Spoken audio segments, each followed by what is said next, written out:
Joining us now is Rami Khouri, Distinguished Fellow at the American University of Beirut, joining us from Boston.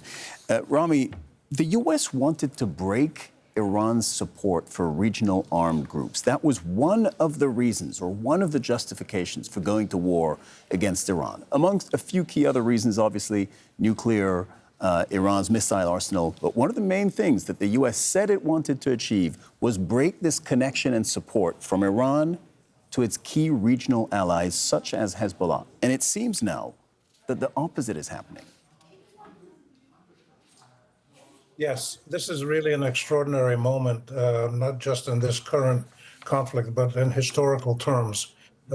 We've had four different groups in the last couple of years in the Middle East: Hezbollah, Iran, the Palestinians, and Ansarullah in Yemen. Four groups who have fought back, resisted the combination of Israel and the United States with their massive military advantages, and they've successfully forced them to twice make a ceasefire and enter into negotiations. Even though the U.S. and Israel don't seriously negotiate and don't observe ceasefires, but this is unprecedented, and nobody knows where this is going to lead us, how long it'll go on. It's likely the U.S.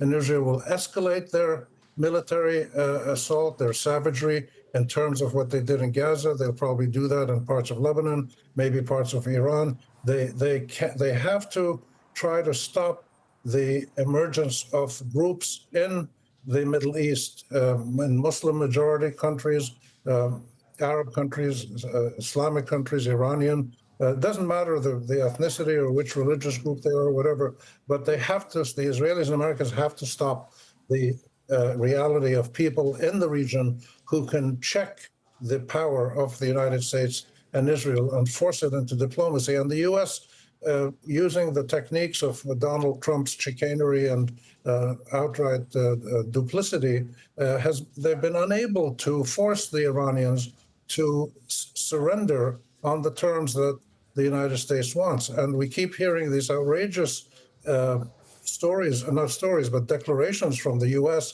from the president, from Pete Hegseth, from the Secretary of State. These characters are all making these statements that the Iranians have been beaten, the Navy was sunk 75 times, the airport was destroyed 25 times, and the Iranians and Hezbollah are still pushing back. And they're saying we need to negotiate an agreement that is fair to everybody and that respects international law.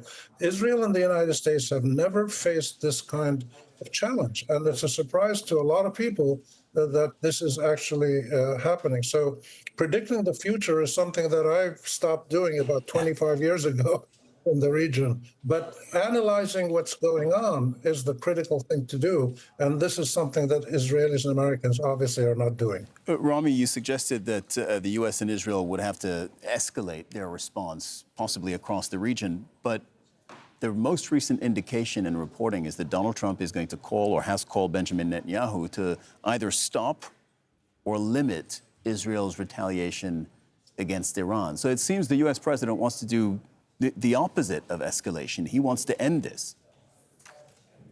The critical word you used is seems. It seems that he wants to do that.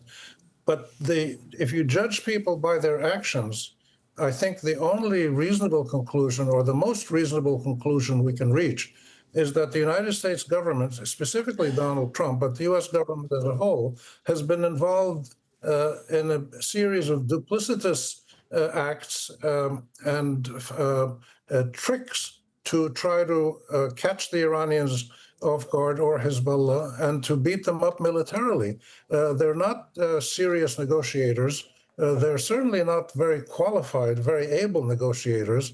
They have basically their military power that they want to rely on to squeeze not just the Iranians, but the Lebanon and the Palestinians, the whole world. Look what they're doing in Gaza. And so Gaza was done with enthusiastic American support with the Israelis to carry out a genocide, which was not only designed to reduce the threat from Gaza, it was designed as an example to all the Palestinians and all the people in the region, specifically the allies of Iran and the resistance front, it was a message to them that this is your future. If you keep resisting us, you're going to end up like Gaza. And they're still putting the squeeze on Gaza with medicines and essential things not being allowed in. And now they just closed the border today, the Israelis. So the U.S. and Israel aren't sure how to deal with this kind of challenge that they're facing. I think in the short term, they're going to try to get a full ceasefire because they can't allow the deterioration to continue. The number of Israelis being killed in South Lebanon is rising very quickly, and this is another factor. Rami Khouri, Distinguished Fellow at the American University of Beirut, joining us from Boston. Thank you very much.